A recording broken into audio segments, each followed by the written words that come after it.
Sir, একজন মহিলা আসছে আপনার সাথে দেখা করতে। ওনার ইন্স্যুরেন্সে কি যেন ঝামেলা হয়েছে। বলো, ব্যস্ত আছি। নইলে ওনার ব্যাপারটা খুব জরুরি। উনি তোমার আত্মীয়? না স্যার, আত্মীয় লাগে না। যাও, সরি স্যার। আসতে বলো। আমি কি একটু বুঝতে পারি?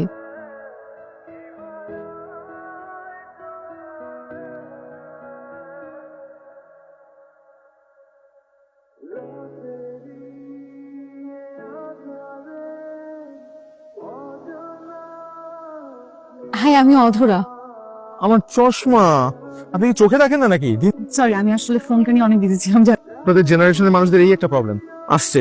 ফোনে ছিল যত সব। আপনারা পারলে আইসিইউতে গিয়ে ফোন ইউজ করেন। মরে যাওয়ার আগে একটা স্ট্যাটাস দিয়ে যাবে, বিদায় পৃথিবী। আমি যদি এই জেনারেশনের হই, আপনি কোন জেনারেশনের? আমিও এই জেনারেশনের, কিন্তু আপনাদের মতো তো ফার্স্ট না। যান এখান থেকে। আমার বই নিয়ে যাচ্ছেন কেন? ও শুনুন, এরপর থেকে একটু দেখে শুনে চলাফেরা করবেন।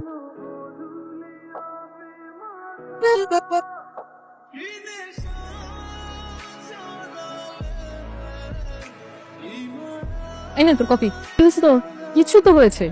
I think I am in love. বল না, ছেলেটা কি আছে? আছে আছে।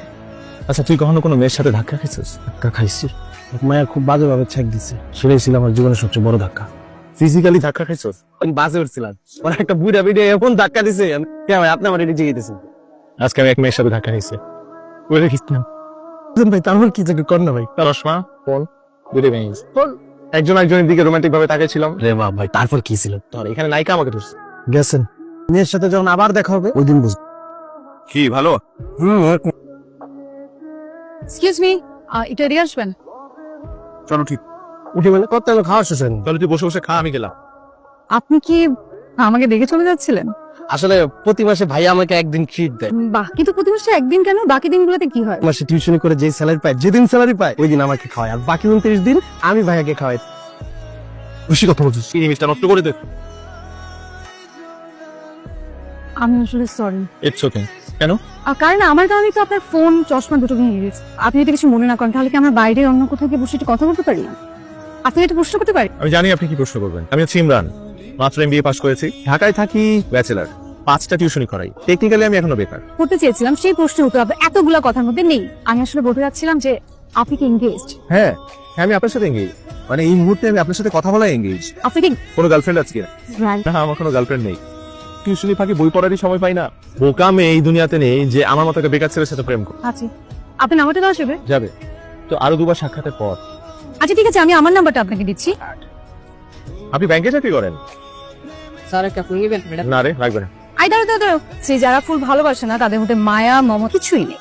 বাস্তবতা কিন্তু অনেক ভিন্ন। আমার ফুল কেনার আগে এখন চিন্তা করতে হয় পকেটে টাকা আছে কিনা। চাকরি করেন তো, একটা বেকার যুবকের যন্ত্রণা বুঝবেন। ফুলের টাকা দিয়ে আমার 2টো ডিম কিনে একবেলা খাওয়া কভার হয়ে যায়। এই ফুল দুটো বিক্রি করে দুটো ডিম নিয়ে বাসা যান। মায়ের লগে ধাক্কা খাবেন আপনি, ফিলিংস নেবেন আপনি, আর ভাঙ্গা ফোন আমার সারাই তৈব। আরে তুই তো বলি আমার ভাঙা ফোন মেরামত করে দিবি। আপনার যে মান্দাত আমলের ফোন, গুলিস্তানের পাতাল মার্কেট আছে না, মাটির তলে ঢুকতেছি। ইটস ওকে ভাই। গোলাপ আপনি রাতে কি করেন? আপনার না গোলাপ অ্যালার্জি ভাই। আজকে আপনার হাতে গোলাপ, কালকে থাকবে ক্যাকটাস, কথা কই কোনো লাভ নেই।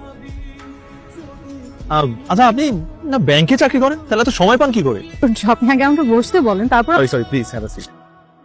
Thank you. থ্যাংক ইউ কেন? এখানে এসছেন না, দ্বিতীয়ত বসতে বলেছেন তাই। আপনি না বললেও আমি জায়গাটা আসতাম। আমি এখানে প্রায়ই আসি। আপনি কি মানুষ নাকি রোবট বলেন তো? শুনুন, লাইফে তো বিয়ে করতেই হবে তাই না? অনেকদিন ধরে প্রেশার দিচ্ছে যে আমি কেন বিয়ে করছি না। আমার এই সিদ্ধান্তের সঙ্গে কিন্তু আপনি জড়িয়ে গেছেন। আমি? আমার বাবা ব্যাংকে চাকরি করতেন, আপনার মতো এরকম বই পড়তেন। প্রত্যেকটা মেয়ের কি স্বপ্ন জানেন? সে তার এমন একজন জীবন সঙ্গী চায় যার মাঝে তার বাবার প্রতিচ্ছবি দেখতে পায়, তাকে চোখ বন্ধ করে বিশ্বাস করা যায়। আমার মনে হয় সেই মানুষটা আপনি। আপনাকে আমার ভালো লেগেছে, সারাটা জীবন আপনার সঙ্গে কাটাতে চাই। আপনার দৃষ্টিতে ভালোবাসার সংজ্ঞাটা কি বলেন? একজনকে ভালো লাগলো, তাকে ভালোবাসলেন। আমার সাথে কয়েকদিন চলেছেন ফিরেছেন, আমার মনে হয়েছে যে আমি আপনার জীবন সঙ্গী হওয়ার যোগ্য। সরি টু সে, বাট ভালোবাসাটা একটা কমিটমেন্ট, একটা পবিত্র দায়িত্ব। কেন, আমি কি আপনি যোগ্য না? আমি একটাবারও এটা বলিনি। ইনফ্যাক্ট আমার মনে হয় আমি আপনার যোগ্য না। আমার মতো একজন বেকারের কাউকে বিয়ে করার কথা চিন্তা করাটা পাপ। I am sorry. আচ্ছা ভাই, আপনি তো আমার ওই আপডেটসটা দিলেন না। প্রেম করতে পারলে তো ভালোই হইতো। ওই মেয়ে তো ডিরেক্টলি বিয়ে প্রস্তাব দিয়ে বল। ভালোই তো। এটা বাদ দে, সবচেয়ে বড় কথা মেঘ না চাইতে। মিস করেন না আপনি, আপারে বিয়ে করে খাবেন। কেন বিয়ে করবেন তারে? গাছপালা দিবেলা দেখবেন, খাল আপনি কোনো ইনকাম করতে দিব না। আপনি খাইবেন আর ঘুমাইবেন আর ভাবির উপরে থাকবে। মনে হয় আমি এমন একটা মানুষ যে এটা বাদ দেন, বিয়ের পর একটা পরে দেখা দিব। একটু মিস করেন না। খিচুড়ি আর গরুর মাংস। আসেন। বিষয়টা কিন্তু তা না, জীবনের সব থেকে গুরুত্বপূর্ণ একটা বিষয়।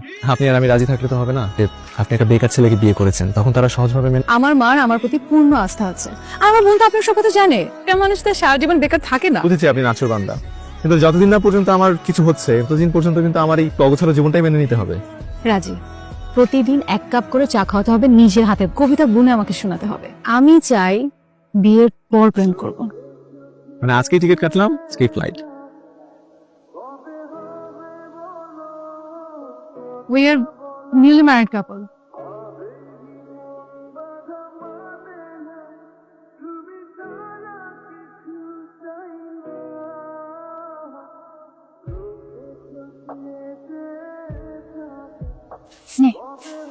মিষ্টি নিশ্চয়ই তোর প্রমোশন হয়েছে না? জবের প্রমোশন হয়নি, লাইফের প্রমোশন হয়েছে। সিঙ্গেল থেকে ডাবল হয়ে গিয়েছি। মানে ইমরান ভাইয়ের সাথে তোর সম্পর্কটা একদম আজকে থেকে আমার স্বামী স্ত্রী। কপাল না তোর। কংগ্রেচুলেশন পরে তুই আন্টিকে জানিয়েছিস? এখনো জানাইনি, কিন্তু তো করছি যে আমি আম্মুকে ম্যানেজ করতে পারবো না। আমি জাস্ট ওয়েট করছি কবে ইমরানের একটা চাকরি হয়। ভালো ডিসিশন।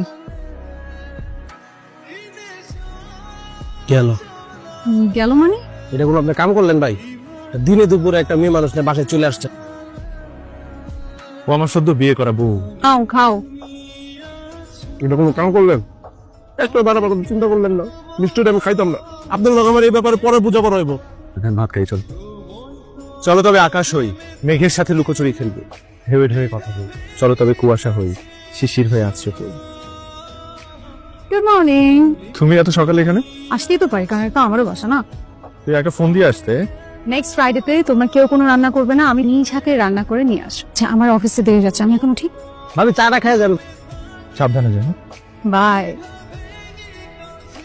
তার সাথে আমার প্রতিটা দিন খুব সুন্দর যাচ্ছিল। আমি কবিতা পড়তাম, ও আমার কবিতা শুনতো, বিনিময়ে আমাকে ভালোবাসতো। কি হয়েছে? বেশি খারাপ লাগছে? আসলে একটু খারাপ লাগছে। আজকে আমার চলে যাই, আরেকদিন আসবো। এরকম আজকেই প্রথম হলো নাকি আগেও? ছোটবেলায় মাঝে মধ্যে হতো। আমার একজন ভালো ডক্টর দেখানো উচিত তোমার। তুমি অন্য কাউকে আশা করছিলে? আমার হাতে কেটে ধরো। আচ্ছা, আজকে আমি আসবো, তুমি ভুলে গিয়েছিলে? বলবো কেন? তুমি আজকে আমাকে সারাদিনে একটা ফোন কেন দিলে না? আমরা কয়েকটা চাকরির ইন্টারভিউ আছে তো তাই। ধরে ডাকো। ভাবি তুমি তো জানতামই না যে তুমি এত ভালো রান্না করো। ডাক্তার দেখানোর কথা ছিল। হ্যাঁ, গিয়েছিলাম তো।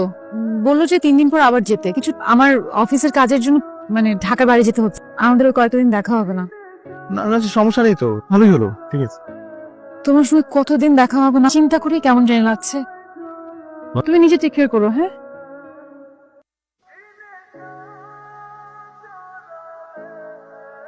এই মুহূর্তে সংযোগ দেওয়া সম্ভব হচ্ছে না।